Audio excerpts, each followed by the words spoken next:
नमस्कार बंधुरा केमन आছেন सबाई आशा करी सकले भालो आছেন। आरो एकटा नतून भिडियोते सकलके स्वागत जानाई। आज सोमवार सकाल एखन प्राय 7:30टार मतो बाजे। आमादेर कले जल एसेछिलो सेगुलो एक एक करे एखन भरे निलाम। আর এই যে ছেলেকে ছোলা বাদামটা খেতে দিয়ে দিয়েছিলাম বরমশাইয়ের জন্য, সকালের জলখাবারটাও রেডি করে দিয়েছিলাম।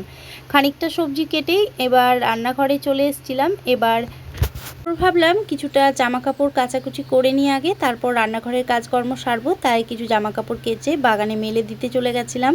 এখন আবারও ফিরে এলাম রান্নাঘরে। গতকাল রাত্রে কিছুটা অড়হর ডাল ভিজিয়ে রেখেছিলাম, সেটা পরিমাণ মতো লবণ, হলুদ, কাঁচা লঙ্কা দিয়ে মিক্সির সহযোগে বেটে নিয়েছিলাম। আর ঝিঙে আলুটা একটু আগেই কেটে গেছিলাম, সেই ঝিঙে আলুটা ভালোভাবে ধুয়ে পরিষ্কার করে এখন কড়াই বসিয়ে দিয়েছিলাম।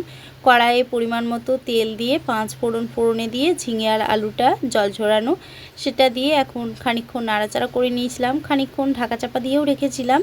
তারপর পরিমাণ মতো লবণ, হলুদ, সাথে দিয়ে দিয়েছিলাম আদা, কাঁচা লঙ্কা বাটা, জিরের গুঁড়ো, সমস্ত কিছু দিয়ে ভালোভাবে কষিয়ে নিয়েছিলাম। ডাল বাটাটা দিয়ে এই যে বড়াগুলো বানিয়ে নিলাম। তারপর মিনিট 5 থেকে 7 মতো ঢাকা চাপা দিয়ে রেখে দিয়েছিলাম।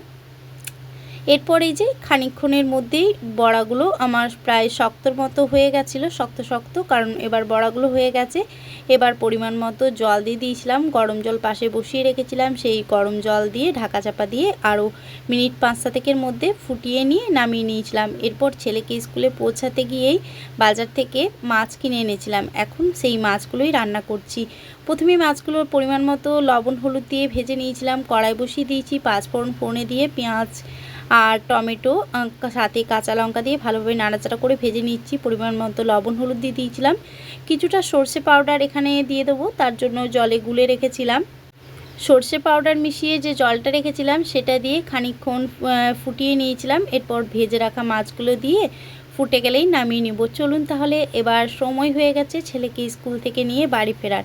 এখন আসি, আবার দেখা হবে নতুন কোনো ভিডিওর সাথে। ততক্ষণ ভালো থাকবেন।